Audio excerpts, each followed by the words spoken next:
오늘 말씀의 제목은 주께 기도할지라 하는 제목으로 말씀을 강론하려고 합니다. 오늘 시편 32편 말씀을 읽었습니다.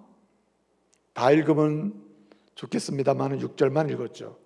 시편 32편은 다윗이 하나님 앞에서 왕으로서 살면서 가장 부끄러운 일을 한 다음에 하나님을 노래한 시입니다. 밧세바를 취하여 간음을 하고 그의 남편 우리아를 죽이도록 살인을 교사하고 하나님이 원치 않는 죄의 자리로 멀리 나가 있을 때, 그리고 하나님이 주시고자 하시는 은혜를 모르고 은혜로부터 멀어졌을 때 그가 다시 돌아와서 쓴 찬양이 시편 32편입니다. 한마디로 죄인이 의인의 자리로 다시 나갈 때, 죄를 버리고 다시 거룩한 자리로 나갈 수 있는 길, 하나님의 은혜에서부터 멀리 떠나 있던 자리에서 은혜로 가까이 나가는 길, 그것을 오늘 얘기하고 있는 것입니다. 다윗은 말합니다. 은혜에서 떠나 있느냐, 죄의 자리에 있느냐, 하나님의 은혜를 모르고 사느냐, 그러면 은혜의 자리로 나가라, 경건한 자리로 나가라, 죄를 버리고 은혜의 부여함을 누리는 사람이 되라. 그 길이 있다면 오직 한 가지밖에 없다. 뭘 하라고 얘기합니까? 기도하라고 얘기하는 거예요. 오늘 그래서 6절은 이렇게 얘기합니다. 이로 말미암아 모든 경건한 자들은 주를 만날 기회를 얻어서 주께 뭐 할지라? 기도할지라. 주께 기도하라. 이것은 왕으로서 얘기하는 거예요. 다윗은 이스라엘의 왕이었지 않습니까? 왕이 백성들에게 하고 싶은 얘기 얼마나 많아요. 세금 잘 내시오, 법을 잘 지키시오, 이스라엘 국민으로서 이스라엘 백성으로서 지켜야 될 윤리를 지키시오, 도덕을 지키시오, 그리고 정책에 참여하시고 동의하세요, 나를 지지하세요. 하고 싶은 말이 얼마나 많았겠습니까? 책임과 의무를 다하라고 하고 싶은 얘기 얼마나 많았겠어요. 그런데 다윗은 그 얘기하지 않습니다. 내가 왕으로서 내가 경험한 것, 내가 체험한 것 지금 얘기한다. 나의 백성이 나의 백성 되는 길, 이스라엘이 이스라엘이 되는 길, 이스라엘 사람이 이스라엘 백성답게 사는 길이 한 가지가 있다면 다른 무엇 다 멈추더라도 이것만큼은 해야 한다. 못하라? 주께 기도할지라. 주께 기도하는 것이 이스라엘 백성 되는 길이요, 주께 기도하는 것이 하나님의 자녀 되는 길이요, 주께 기도하는 것이 하나님을 만나는 길이요, 주께 기도하는 것이 모든 일의 여정에서 우선되어야 될 것이다. 이렇게 말씀하고 있는 것입니다. 오늘 이 말씀은 하나님은 다윗을 통하여 우리에게 이야기하고 있는 거예요. 오늘 이 시대에 하나님의 영적 이스라엘, 하나님의 백성들, 교회의 성도들, 예수 그리스도로 말미암아 제사함 받고 하나님의 자녀가 되고 하나님의 거룩한 백성이 된 저와 여러분에게 얘기하는 거예요. 무엇을 하기 전에, 무엇을 우선하기 전에, 무엇을 하려고 하기 전에, 어떤 책임을 다하려고 하기 전에 먼저 뭐 하는 사람이 되라? 기도하는 사람이 되라. 기도에 푹 빠져라. 기도야말로 죄를 멀리하고 은혜의 물에 잠기는 방식이다. 성도가 성도답게 되는 길이다. 하나님의 자녀가 하나님의 자녀답게 되는 길임을 오늘 이야기하고 있는 거예요. 사랑하는 성도 여러분, 다시 기도에 푹 빠지는 은혜의 역사가 있기를 말씀으로 축복합니다. 그래서 경건한 자가 되십시오. 다시 기도에 푹 빠지는 사람 되어서 다시 은혜 받는 자리로 나가십시오. 다시 기도에 푹 빠져서 하나님의 사랑받는 사람이 되십시오. 다시 기도에 푹 빠져서 하나님의 은혜 가운데 삶을 열어가는 은혜의 사람 되시기를 말씀으로 축복합니다. 왜 다윗은 기도만이 길이라고 얘기할까요? 왜 경건한 사람이 되는 길, 은혜 받는 길, 은혜 받는 사람으로서 은혜를 갈망할 수 있는 길, 아니 경건한 사람의 표시가 바로 기도라고 말을 할까요? 몇 가지 이유가 있는데 그 몇 가지 이유를 우리가 말씀을 통해 살펴보면서 다시 기도에 빠지는 사람이 되기를 원합니다. 첫째는 다윗이 깨달은 게 뭐냐면 기도는 하나님의 자녀의 본능임을 알았기 때문입니다. 왜 기도가 경건의 표시인가? 경건한 사람인가 아닌가? 은혜 받는 사람인가 아닌가?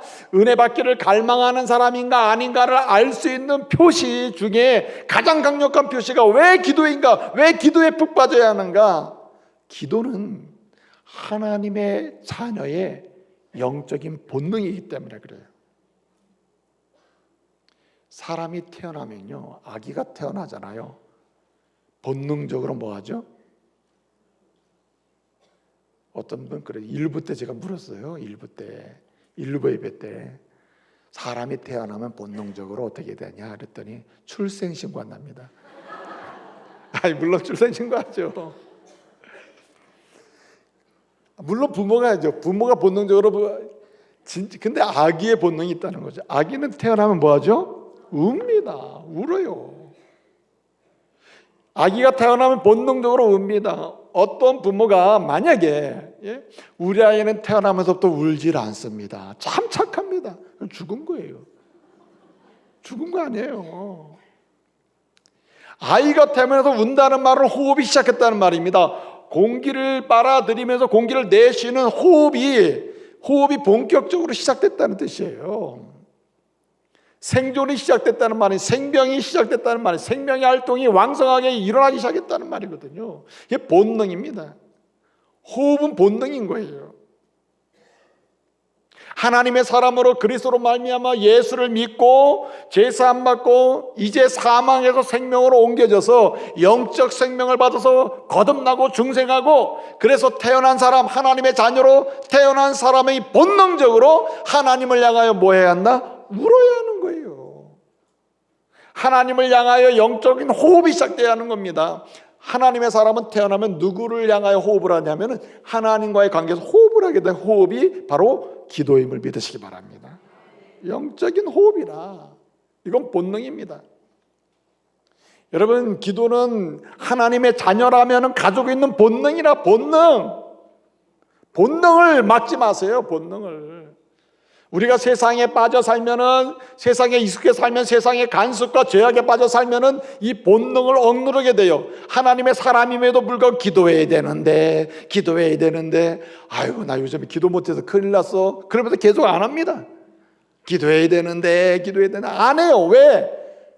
본능을 막는 거예요. 영적 본능을 자꾸 막아요. 본능은 막으면 안 되는 거예요. 본능은 근본적인 것입니다. 그러므로 본능은 계속 열어놔야 돼요. 기도는 영적 본능이라. 그래서 기도에는 원래 조건이 없는 거예요. 원래 본능에 조건이 있습니까? 본능의 조건이 있냐? 너 왜 밥 먹으려고 하느냐? 밥 먹고 싶어 먹는데 그게 이유가 있어요? 배고프면 먹는 거지. 자꾸만 이유를 물으면 안 되죠. 그렇지 않습니까? 너 왜 호흡을 하냐 오늘? 아니, 내가 호흡에 생존하는 건데 그 이유를 물으면 돼요. 이유가 없는 거 아닙니까? 그래서 이 기도는 영적인 본능이기 때문에 기도에 푹 빠질수록 하나님의 은혜는 자연스럽게 오는 것입니다. 우리가 기도할 때 조건을 붙이는 경우가 있죠. 하나님이 이렇게 해주시면 이렇게 하겠습니다. 저렇게 하면 저렇게 종종 있습니다만은 아무리 우리가 조건을 붙인다 하더라도 조건으로 하나님은 우리의 기도를 듣지 않습니다. 내가 뭐 하면 뭐 하겠습니다 해도 조건으로 듣지 않는다고요. 이 기도를 본능으로, 영적 본능으로 허락하셨기 때문에 주님은 그냥 들으셔요. 그럼 기도는 본능으로 하는 게 좋아요. 뭐 하면 뭐 하겠습니다. 뭐 하면 뭐 그러지 말고 주님 뭐 해주세요. 나는 뭐 하겠습니다. 주님 뭐 해주세요. 주님 뭐 해주세요. 그렇게 얘기하는 게 맞는 거예요. 나는 뭐 하면 살겠습니다. 어머니 자꾸 얘기하는 게 맞다니까요. 뭐 하면 뭐 하겠다는 게 아니라 주님이 은혜 주십시오. 주님은 은혜 주십시오. 주님이 은혜 주실 줄 믿습니다. 나는 이렇게 살고 싶습니다. 나는 이렇게 얘기를 해 맞지. 이렇게 하면 이렇게 하겠다고 하는 거는 이건 조건이잖아요. 그래서 기도는 본능이기 때문에 조건이 필요 없는 것입니다. 조건이. 여러분, 조건을 달지 말고 기도하시기 바랍니다. 어떤 사람은 요새 시간이 없어서 잠잘 시간 있잖아요. 밥 먹을 시간 있잖아요. 여러분의 육체적 본능에 대해서는 여러분 응답하죠. 배고플 때는 밥을 찾아 먹죠. 목마를 땐 물을 마시죠. 근데 왜 영적 본능에 대해서는 왜 그렇게 세상적인 조건을 가지고 막냐만 해요. 다윗은 말하는 거예요. 이것은 영적 본능이다. 오늘 이렇게 얘기합니다. 이로 말미암아 모든 경건한 자는 주를 만날 기회를 얻어서 뭐 할지라? 주께 기도할지라. 요점은 이겁니다. 모든 경건한 자는 뭐 할지라? 기도할지라. 한마디로 이 얘기예요. 모든 경건한 사람이라면 뭐 할 수밖에 없다? 기도할 수밖에. 이 본능이라는 얘기하고 있는 거예요. 본능이다. 다윗은 이것을 깨달았어요. 아, 그렇구나. 이 기도는 본능이기 때문에 기도할 때 드디어 내가 문제가 해결되는구나. 기도할 때 내 근본적인 삶이 세워지는구나. 여러분 생각해 보세요. 이 육체적 본능은 건들면 안 돼요. 육체적 본능을 정상적으로 발휘를 해야 됩니다, 여러분. 정상적으로. 밥을 먹고 싶을 때 먹어야 돼. 정상적으로 기본적인 밥을 먹어야 돼. 기본적으로 호흡을 해야 되고 기본적인 수면을 취해야 돼요. 나는 너무너무 바빠서 난 잠 안 자고 일한다. 그 사람 죽습니다. 죽는 거 아니에요. 기본적인 것은 본능은 가게 만들어야 돼. 질서 있게 본능을 잘 유지하게 만들어줘야 된다. 아무리 바빠도 본능은 유지해야 돼요, 여러분. 너무너무 바빠서 밥도 못 먹고 일한다. 어리석은 거죠.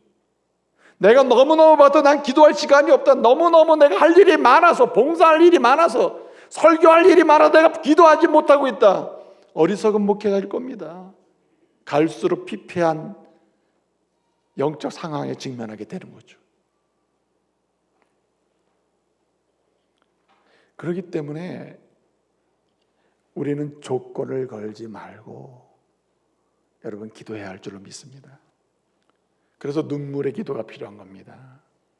알고 보면 눈물 흘릴 수밖에 없어. 내 자신을 보니 눈물 없이는 날 사랑하시는 주님에게 말하기 좀 어려워. 내 상황을 보면 눈물 없이는 주님께 참 나 비참해. 너무 고단해. 너무 상했어. 너무 상처가 많아요.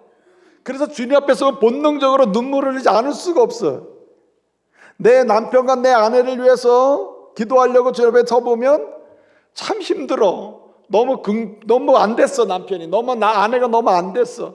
나만 내가 너무 고생이 많아. 눈물 없이는 기도가 안 돼. 그래서 어떻게 마음 그대로 마음으로 기도하고 마음으로. 이런 상한 심령으로 본능적으로 하나님께 기도하는 것 하나님이 들으신다는 거예요.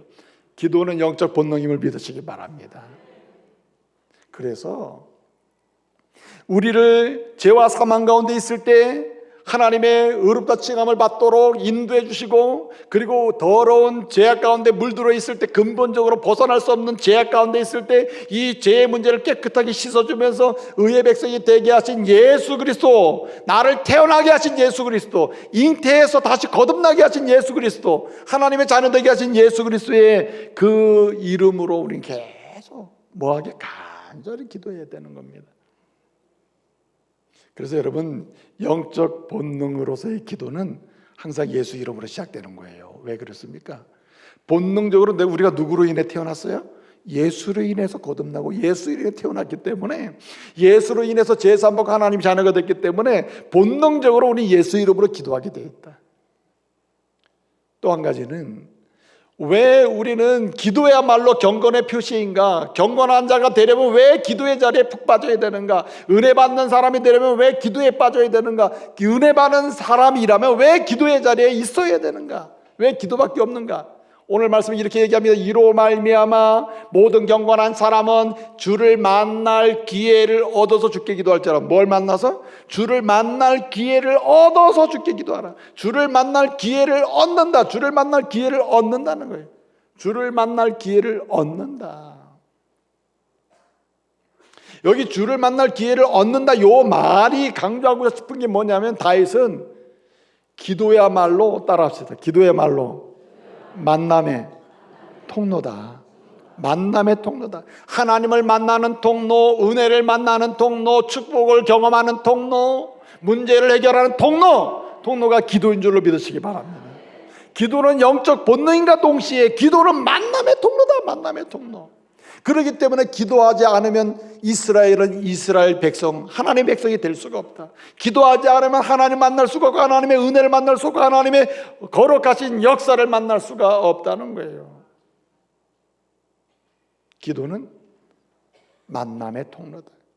은혜의 통로다. 통로라는 거예요. 통로. 새로워짐의 통로다, 기도는. 그렇기 때문에 여러분, 기도는요, 담대해야 됩니다. 세상에서 가장 필요한 게 뭘까요?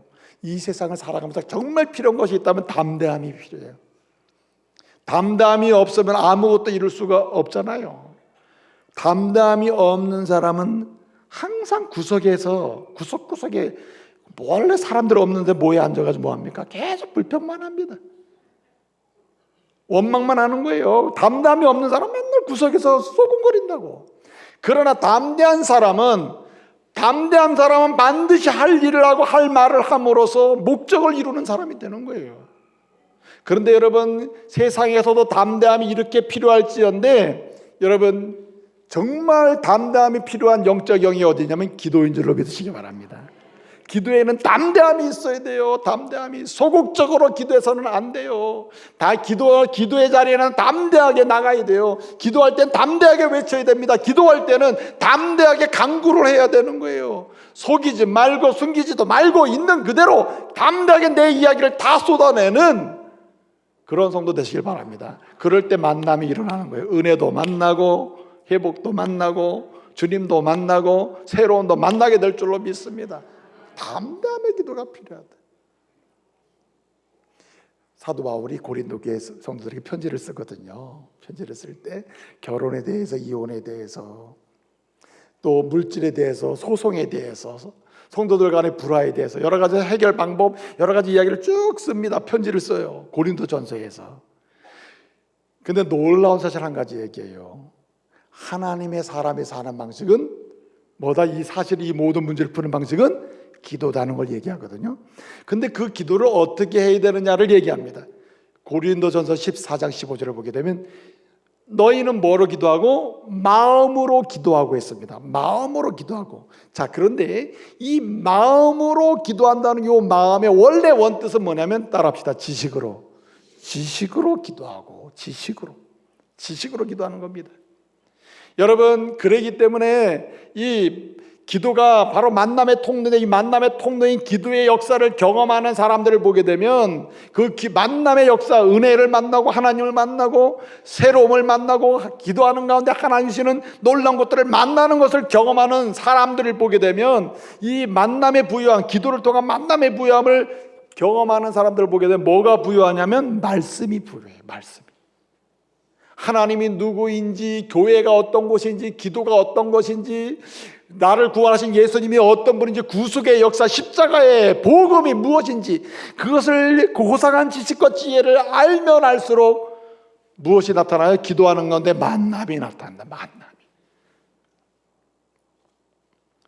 여러분, 야고보서 5장 16절 말씀 보게 되면 이런 말씀이 있습니다.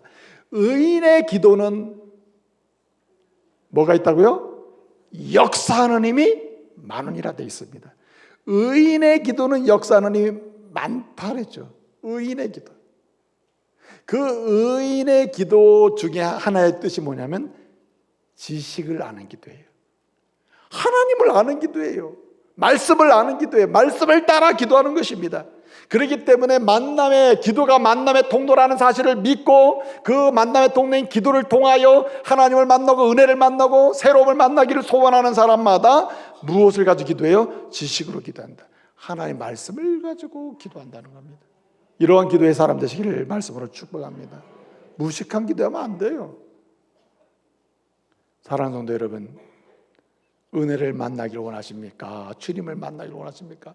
하나님의 거룩한 권위와 영광을 보기를 원하십니까?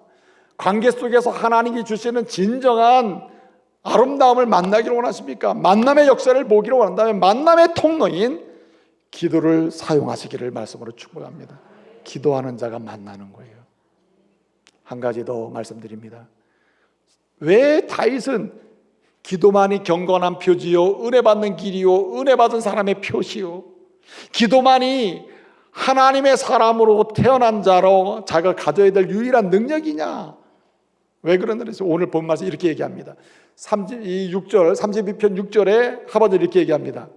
주께 기도할지라 홍수가 범람할지라도 그에게 뭐하지 아니하리로다? 미치지 아니하리로다. 미치지 않는다. 그의 홍수가 막 일어났다 치더라도 홍수가 그를 덮지 않는다. 이 미치지 않는다는 말은, 미친다는 말은 여기에 덮는다, 깨트린다, 밀어붙인다, 파괴한다 이런 뜻이거든요. 약기우, 이 히브리어로 약기우라는 말인데, 이 계속 밀어붙인다, 계속 파괴한다, 계속 깨트린다, 계속 때린다 이런 뜻입니다. 사람에게 밀려오는 불가능한 고난, 불가능한 문제, 풀 수 없는 문제를 가리킬 때 상징적인 비유로 쓰는 말이 홍수입니다.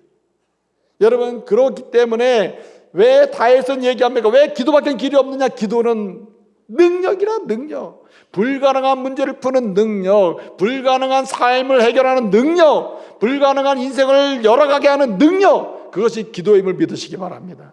다윗은 그것을 알았어요. 다윗은 바세바를 범하고 간음죄를 짓고 또 그 남편을 죽이도록 살인을 교사하고 엄청난 일을 행했어요. 생각해보니 자기가 왕의 자리로 나갈 수가 없어, 왕노로 탈 수가 없어, 더 이상 하나님의 자녀라고 말할 수가 없어, 자기는 더 이상 희망이 없게 된 거예요. 그런데 여러분, 그가 깨달았어요. 주님, 나는 죽을 죄인이니 난 더 이상 희망이 없어요 하고 주님 앞에 나가서 기도를 드렸더니 주님이 너는 뭐가 있다? 희망이 있다. 할렐루야. 그래서 그 가늠한 왕, 살인을 한 왕, 그 사람이 역사의 가장 훌륭한 왕으로 남아있으니 그 희한 아이러니가 아니에요? 그가 뭐였기 때문에? 기도했기 때문에. 혹시 지금까지 인생이 불가능하고 도덕적, 윤리적으로, 경제적 모든 삶의 여정에서 깨어지고 더 희망이 없는 사람이라고 정죄받은 사람입니까? 여러분, 다시금 하나님의 사람으로서 능력인 기도의 자리로 나가시길 바랍니다. 기도는 능력이에요. 사람을 세우는 능력이에요. 여호수아가 기도할 때 전쟁 중에 해가 중천에 떠서 전쟁에 승리하도록 했습니다. 태양이 중천에 떠가지고 머물렀어요. 가지 않았다. 그래서 전쟁을 다 이기게 됐다는 거 아닙니까? 저와 여러분이 기도할 때 의의 태양이신 예수께서 저와 여러분의 삶의 문제의 중심에 서서 문제를 풀어주시고 인도해 주심을 믿으시기 바랍니다. 엘리야가 기도할 때 말입니다, 하나님 앞에서 엄청난 기적이 3년 6개월 동안 일어나지 않습니까? 모세가 기도할 때 홍해가 갈라지고 모세가 기도할 때 아말렉의 군대가 무너지는 거 아니에요? 여호수아의 칼로 죽이는 것보다 기도로 죽이는 게 더 큰 거 아니었습니까? 여러분, 인생에 공감이 있습니까? 연약함이 있습니까? 진짜 힘들다, 포기하고 싶다, 여기까지다 내 삶은, 이 정도로 공고하고 극한 상황이 있습니까? 어떤 사람은 여기까지 오긴 왔으나 앞으로 미래가 보이지 않습니까? 내 인생을 이렇게 가도 되는 건가? 어떻게 할 줄 모르겠다는 참 캄캄함 속에 있는 사람이 있습니까? 여러분, 사는 길은 오직 기도예요. 그 기도가 그 어둠을 다시 밝게 만들어줄 줄 믿으시기 바랍니다.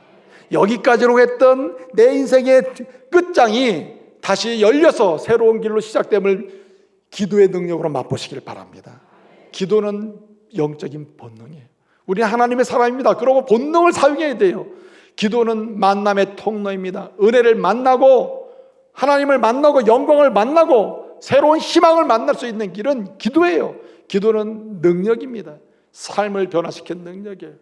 다시 본능이요, 통로요, 능력인 기도, 여러분의 소유로 만드시기를 말씀으로 축복합니다. 기도에 푹 빠질 때 여러분은 죄로 멀어지고 은혜에 가까워질 것입니다. 기도에 푹 빠질 때 여러분의 인생은 상상할 수 없는 열림의 미래가 다시 놓여질 줄로 믿습니다.